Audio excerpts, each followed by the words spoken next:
Hello everyone. तो मैंने सोचा एक और नया वीडियो बनाता हूं जिसमें कि आपके बहुत सारे क्वेश्चंस जो मुझे आते रहते हैं ना, पीसेस में आते हैं। लाइक कोई पूछता है स्टडी के लिए क्या करना है, कैसे करना है। तो मैंने क्या किया है, मैंने आप लोगों के लिए एक स्टडी से रिलेटेड FAQ सीरीज बनाने का प्लान किया है। तो उस सीरीज का आज ये पहला पार्ट है जिसमें मैं आपको बताऊंगा कि स्टडी इन कनाडा, उस पर बेसिक FAQs, जिसमें कि जो मैंने कुछ 10 से 15 क्वेश्चंस में डिवाइड कर रखा है, उन क्वेश्चंस का जवाब मैं आपको दूंगा आज इस वीडियो में, जिससे कि बहुत सारे स्टूडेंट्स हैं जिनको प्री प्रिपरेशन करने में हेल्प मिलेगी स्टडी के लिए जाने या अप्लाई करने से पहले। ठीक है जी, तो शुरू करते हैं अपना नया वीडियो। ओके, तो पहला जो क्वेश्चन जो आता है, पहला क्वेश्चन आपके मन में आता है, वो आता है what is the procedure to study in Canada. इसके लिए बेसिक जो है, फर्स्ट स्टेप ये है कि आपको किसी भी Canadian DLI designated learning institute which is recognised by the government, उसमें एडमिशन लेना है। तो उसमें एडमिशन लेने के लिए आपको देयर आर वेरियस वेज। मैंने आपको एडमिशन से रिलेटेड मेरा वीडियो बनाया हुआ है, उसमें आप जाके देख सकते हो कि एडमिशन के लिए अप्लाई कैसे करना है। तो एक बार आपने अप्लाई कर दिया, समझो या तो इंडिविजुअल कॉलेज की वेबसाइट पे जाके या यूनिवर्सिटी में, या आपने कर दिया जो मेन पोर्टल्स हैं जैसे ओंटारियो कॉलेजेस इंटरनेशनल पोर्टल, उस पर आपने अप्लाई कर दिया। तो अप्लाई करने के बाद once you receive the offer letter from the college, just to make it double sure whether your DLI is approved और नॉट। देखिए, DLI अप्रूवल दो तरीके के हैं कि पहले आपको जाके चेक करना है कि आपका DLI है कि नहीं। वो कनेडियन गवर्नमेंट की वेबसाइट है, लिंक मैं दे दूंगा, उस पर आप जाके वहां चेक कर सकते हो। दूसरा आपको ये चेक करना है, क्योंकि अभी कोविड का टाइम चल रहा है, तो weather your DLI is approved, having a approved Covid plan और नॉट, वो भी वहां पे चेक हो जाता है। तीसरा, DLI है, अप्रूव्ड है, सब कुछ है, लेकिन क्या आपकी DLI अप्रूव्ड है पोस्ट ग्रेजुएट वर्क परमिट के लिए। इसके लिए मैं बोल रहा हूं आपको DLI वहां पे जाके चेक जरूर करना है whether your DLI is approved to for co-op और the post graduate study work permit. ठीक है जी, ये हो गया। दूसरा क्वेश्चन जो मैंने देखा है कि ये आपका जो स्टडी परमिट है कितनी देर के लिए इशू होता है। देखिए, पहले जो सिचुएशन होती थी वो अलग होती थी कि आप जाते थे यहां से पढ़ने और पढ़ के वहां पे आपको उतनी टाइम का आपका स्टडी परमिट होता था, या उसके बाद में आपका जो है पोस्ट ग्रेजुएट वर्क परमिट लग जाता था। लेकिन अभी जो है सिचुएशन एकदम अलग है। कैनेडियन गवर्नमेंट ने ऑलरेडी बोला हुआ है कि भैया 30 अप्रैल तक जो भी कोर्सेज होंगे वो सारे के सारे ऑनलाइन हैं, even though you have paid fee for full time course. लेकिन उसमें आपको फायदा क्या है? आपको फायदा केवल इतना होता है कि आपकी फी पे करने के बाद कैनेडियन गवर्नमेंट ने ऑलरेडी बोल दिया है कि आपका 30 अप्रैल तक जो भी आप पढ़ रहे हो, जहां भी पढ़ रहे हो, इवन आप अपने होम कंट्री में पढ़ रहे हो या कनाडा में जाके पढ़ रहे हो, you will get the entire benefit of, in case like some program is eligible for postgraduate work permit, then what will happen after completing that program, the student is eligible for getting a work permit। से अगर आपने 12 महीने का course किया है तो आपको 12 महीने का वर्क परमिट मिल जाएगा। आपने 2 साल का कोर्स किया है तो आपको 2 साल या 3 साल का वर्क परमिट मिल जाएगा। तो ये जो है अब सिचुएशन अलग है, क्योंकि अभी आप पढ़ तो ऑनलाइन रहे हो, लेकिन still if you are attending classes online you are eligible for a work permit later on as per the normal norm and which is already clarified by the government। ठीक है जी, ये हो गया। दूसरा, एक बेसिक क्वेश्चन आता है जी, बहुत लोग मुझे यहां पूछ रहे हैं, कमेंट में भी पूछते हैं, ईमेल में भी पूछते हैं कि how much does it cost to study in Canada. देखिए, कॉस्ट का क्या है, आप बहुत सारे बच्चों को मैं देखता हूं, वो अपना जो जीआईसी अमाउंट होता है ना, वो भी 3 महीने के बाद निकालना बंद कर देते हैं, वो सारा का सारा खर्चा खुद निकालते हैं। तो इसके बारे हम बात, मतलब ये बहुत हुआ है। और बहुत सारे ऐसे होते हैं जो सब कुछ उड़ा लेते हैं वहां जाके, वो मजे करते हैं। तो it depends on you, but yes I will give you a broad idea कि आपको खर्चा क्या होता है। स्टडी कॉस्ट जो है कनाडा में 1 साल के प्रोग्राम की, अगर आप कॉलेजेस में, जो पब्लिक कॉलेज हैं उनमें अगर आप एडमिशन लेते हो, तो 1 year would be somewhere around $15,000-16,000 plus $10,000 of GIC. GIC का अमाउंट अलग, and mind it, this is not for क्यूबैक। क्यूबैक में अलग होती है फीस, तो वो मैं आपको बताता हूं, बाद में बताता हूं, just wait for some time. तो ये मैं बता रहा हूं आपको जो नॉर्मल जो खर्चा है। तो अब आप ये देख लो कि स्टडी कॉस्ट का मतलब क्या हुआ। आपने $15,000-16,000 1 साल की फीस है वो दे दी, 10,000 जीआईसी दे दिया, $25,000 कैनेडियन डॉलर ये हो गया, प्लस आपका आने का अपने कंट्री से कनाडा जाने का खर्चा। फिर वहां पहले एक 2 महीना थोड़ा सा खर्चा ज्यादा होता है, आपको भी पता है, सबको पता है, तो वो, और प्लस जो है अगर आपने जीआईसी नहीं निकलवाया तो एडिशनल समझ लो $2-3,000 और।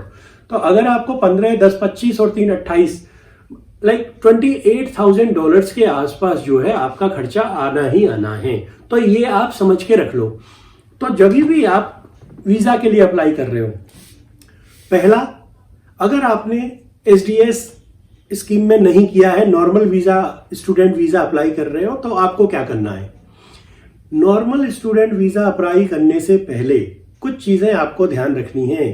पहली चीज ये है कि आपने 1 साल की फी कॉलेज की पे कर दी हो। दूसरी चीज ये है कि आपका जो जीआईसी अकाउंट है वो खुल चुका हो और उसमें $10,000 कैनेडियन डॉलर आपने ट्रांसफर कर दिए हो। तीसरा, आपके खर्चे के पैसे आपके खाते में पड़े होने चाहिए, कि जो आपको टिकट का खर्चा होगा और पहले 4 महीने के। ठीक है, ये 3 चीजें आप मेक श्योर करो, देन बहुत ही कम प्रोबेबिलिटी है कि आपका वीजा रिजेक्ट होगा। ठीक है, स्टूडेंट वीजा के बारे में बात कर रहा हूं मैं यहां, और कुछ नहीं है उसके अलावा। कोई स्पाउस, कोई फैमिली, कुछ नहीं। ये please don't try to connect this with your all other things. This I am talking about only student visa. ठीक है जी, ये हो गया। ये आपको जो है कुछ लोग बोलते हैं कि क्या हम फैमिली को साथ में अप्लाई कर सकते हैं। भाई देखो, फैमिली को, अगर मेरा YouTube चैनल है जिसपे डेली के 100 to 200 कमेंट्स आते हैं, या 150 के आसपास ईमेल आ जाती हैं मुझे, जिसमें से 10 से ज्यादा मेल ऐसी आ रही हैं आजकल कि लोग बोल रहे हैं हमारा वीजा रिजेक्ट हो गया। रिजेक्ट क्यों हुआ? इसलिए हुआ क्योंकि हमने स्पाउस का साथ में डाल दिया था, बच्चों का भी साथ में डाल दिया था। तो भाई, I would not suggest to put your spouse or kids application along with your student visa. That is not advisable from me. This is my personal experience. Rest on you. Whatever you want to do, you can do. Everyone is free to think and decide. But as per my experience, just make sure you are not applying for your spouse or your kids along with your visa. The chances will be higher of rejection. Okay? This is it. अब अगला जो है point एक और लोग पूछते हैं, वो पूछते हैं, हाँ जी बड़ा क्वेश्चन खतरनाक है कि what is the difference between a study permit and a temporary resident visa. Study permit आपको पर्टिकुलर उस अमाउंट के, उस टाइम अमाउंट के लिए मिला है। टाइम मीन्स अगर आपकी 2 साल का कोर्स है तो 2 साल का स्टडी परमिट मिलता है, प्लस 1-2 महीना और एक्स्ट्रा देते हैं वो, नॉट मोर देन दैट। लेकिन टेम्परेरी वीजा जो आपका होता है वो एक पर्टिकुलर टाइम फ्रेम के लिए होता है, जिसमें आप 6 से 8 महीने से ज्यादा कभी रह नहीं सकते हो कनाडा में जाके। और इसमें आप अगर टेम्परेरी रेजिडेंट वीजा में जाके वहां पढ़ने की कोशिश करोगे तो you are not allowed to study. क्योंकि मुझे ना कई लोग क्वेश्चन करके पूछते हैं, सर हमारे पास ना विजिटर वीजा है, क्या हम जाके एडमिशन ले सकते हैं? नहीं भैया। अगर तुमने विजिटर वीजा पे जाके वहां एडमिशन लिया तो पहली बात तो एडमिशन तो शायद तुम्हें मिल जाए, लेकिन तुम्हारा स्टडी स्टार्ट नहीं होगी, क्योंकि जब तक तुम अपना स्टूडेंट स्टेटस नहीं दिखाते हो, they don't allow international students to start the study. Okay, this is very clear. Scholarships क्या अवेलेबल है? देखिए, स्कॉलरशिप जो है इंटरनेशनल स्टूडेंट्स के लिए बहुत कम है, बहुत ही कम है। और कुछ स्पेसिफिक कॉलेज हैं और स्पेसिफिक कोर्सेज हैं जहां रिसर्च वगैरह है, वहां पे कुछ मिल जाता है। But I haven't come across कि ज्यादा कुछ इसमें हेल्प होता है। तो आप ये मत सोच के चलो कि जी आप एकदम इस भरोसे चले जाओ कि स्कॉलरशिप मिल जाएगी और हम पढ़ लेंगे और हमारा हो जाएगा। कुछ नहीं होगा ऐसे। आप अपना, if you want to go study in Canada, you should have sufficient amount in your account, or else you should have a loan approved, else you should have a sponsor who will sponsor your study, right? These are the three conditions.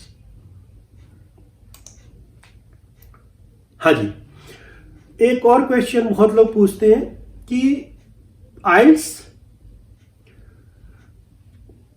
का क्या करना होता है जी हमें? आइल्स का कैसे करें? आइल्स हम एप्लीकेशन के साथ देना है, बाद में देना है, क्या करना है? मैंने पहले भी बताया, मेरे वीडियोस में भी बताता हूं, मेरे इंडिविजुअल ईमेल्स के जो रिप्लाई होते हैं उनमें भी मैं लोगों को बोलता हूं कि आइल्स के लिए भैया जब तक आप कॉलेज में एप्लीकेशन डालोगे and it is not with IELTS academic, then your application will not be considered. Instead, it will not be attended only.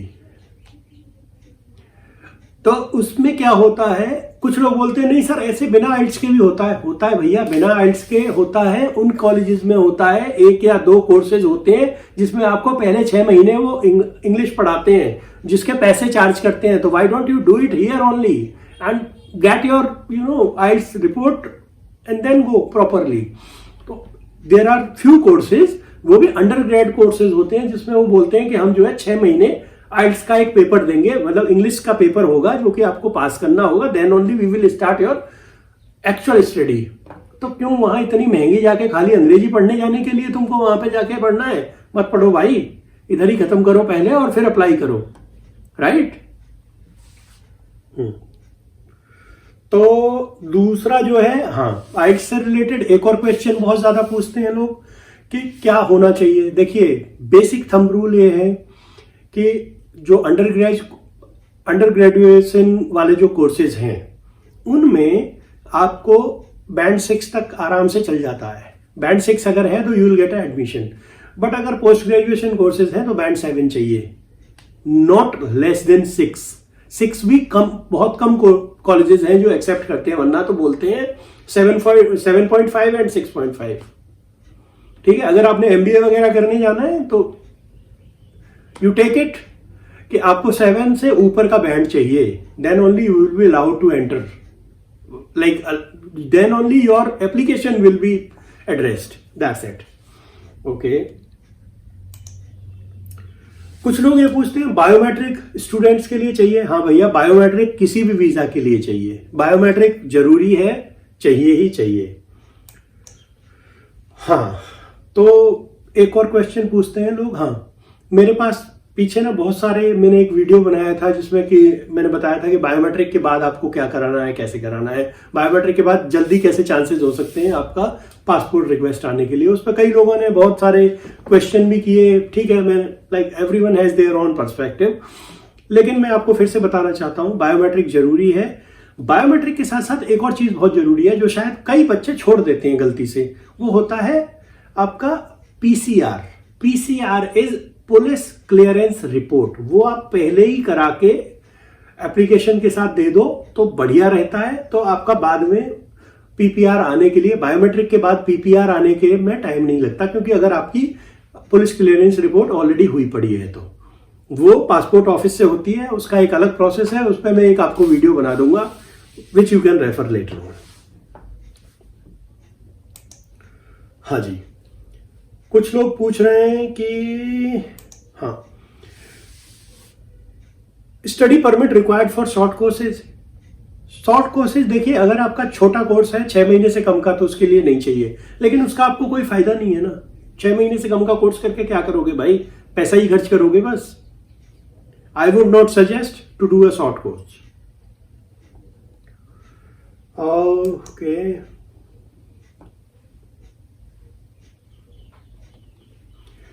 कुछ लोग पूछ रहे हैं कि क्या होगा अगर हमारी एप्लीकेशन रिफ्यूज हो गई तो?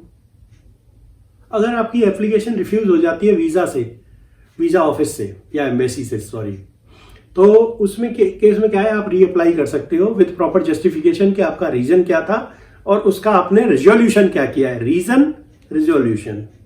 रीजन क्या था, रिजोल्यूशन क्या है और कैसे आपने उसको एड्रेस किया है, फिर वापस आप जस्टिफिकेशन के साथ वापस कर सकते हो. अनलेस आपने कोई पहली बार में फेक डॉक्यूमेंट लगा दिए और बाद में आप बार्ड हो चुके हो, आपको पता नहीं है, आपको केवल ये पता है कि आपकी एप्लीकेशन रिजेक्ट हुई है.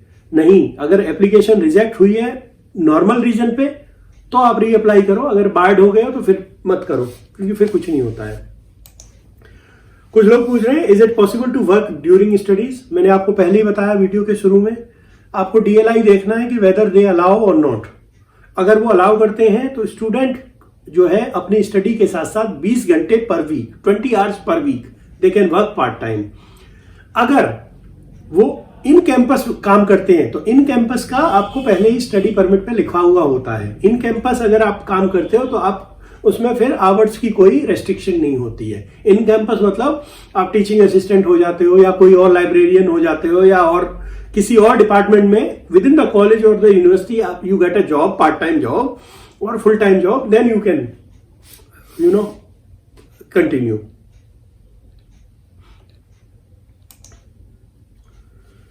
हाँ जी, कुछ लोग पूछते हैं कि is it possible to stay in Canada after completing the course. आप कोर्स कंप्लीट करने के बाद केवल उस सूरत में रह सकते हो, वहां पे उस सिचुएशन में रह सकते हो, पहली कि आपका कोई post graduate work permit already process में है और आने वाला है तो आप रह सकते हो, ठीक है. बट उस केस में आपको अपना वीजा एक्सटेंड कराना पड़ता है. दूसरी, आपको वहां पे परमानेंट जॉब मिल जाती है तो फिर आपको वर्क परमिट अप्लाई करना पड़ेगा,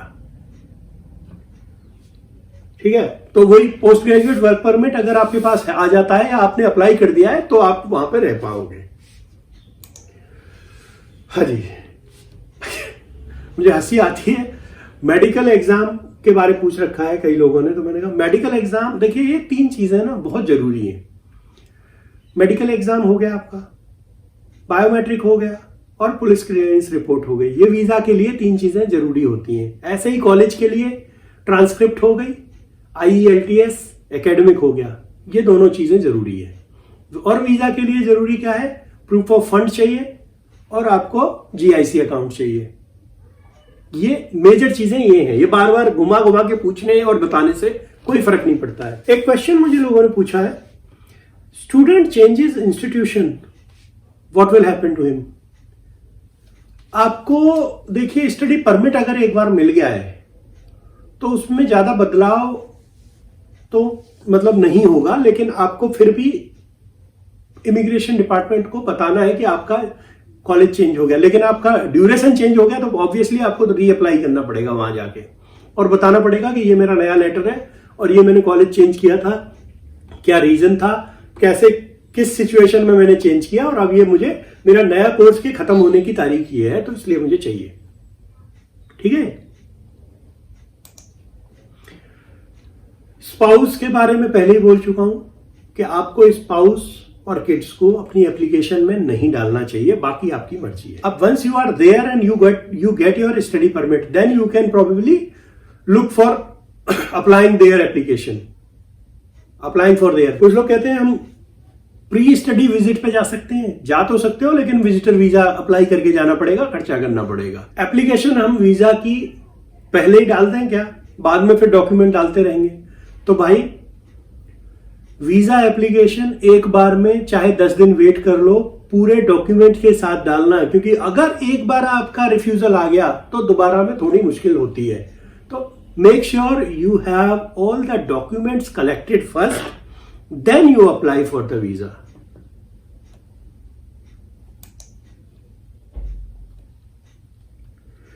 मिनिमम एज क्या है वहां पढ़ने जाने के लिए? देखिए सब बहुत सारे कॉलेजेस में 17 ईयर्स है, बहुत में 18 ईयर्स है। तो आप समझ के चलो कि 17 से 18 साल के बच्चे को आप अकेला भेज सकते हो वहां पे स्टडी वीजा। कुछ लोग बोल रहे हैं कि अगर हमारी स्टडी कंप्लीट हो जाती है तो उसके बाद क्या है, तो उसी के बाद तो सब कुछ है ना भाई। स्टडी कंप्लीट होने के बाद आप एलिजिबल हो पोस्ट ग्रेजुएट वर्क परमिट के लिए। तो पहली बात, अगर वो हो तो 1 साल का एक्सपीरियंस लो और उसके बाद फिर आप कैनेडियन एक्सपीरियंस क्लास करके होता है एक्सप्रेस एंट्री में या पीआर में, वो उसके थ्रू आप अप्लाई कर सकते हो। अगर आपकी एज से 30 से कम है तो फिर तो आपको कोई रोक ही नहीं सकता, ठीक है ना। तो ये तो बहुत सारे, और वहां एक बार चले जाओगे तो ऑप्शंस अपने आप ओपन हो जाते हैं, तो पता चल जाता है कि हाँ भाई कैसे क्या हो रहा है, ठीक है जी। ये these are the basic FAQs related to study in Canada. तो ये तो ओवरऑल है। अब मैं इस सीरीज का जो अगला वीडियो आपके साथ शेयर करूंगा नेक्स्ट 2 डेज में, that will be on basic FAQs of study in particular province. से पहले हो सकता है ओंटेरियो पे करूं, फिर बाद में किसी और पे करूं। तो मेरा प्लान ये है कि मैं आपको ये पूरी की पूरी एक सीरीज में बताऊं कि भाई ओवरऑल, जैसे आज मैंने आपको क्वेश्चंस का जवाब दिया है कि ओवरऑल स्टडी इन कनाडा में क्या क्या FAQs है, क्या जनरली लोग क्या पूछते हैं और क्या आंसर है उन चीजों के लिए, जिनको कि इन्हीं आंसर्स को जानने के लिए आप कंसल्टेंट के चक्कर काटते हो और उन्हें पैसे देते हो। वो मैं आपको फ्री में बता रहा हूं।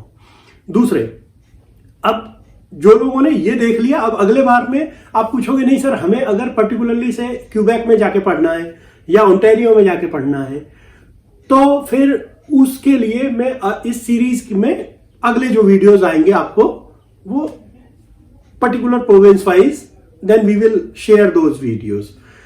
इस वीडियो से रिलेटेड अगर आपको कोई और क्वेश्चन है, you can ask, you can write it on email, you can write in comment box, that is better, that will help other people as well. Do subscribe, share and like. Thank you very much. Stay safe.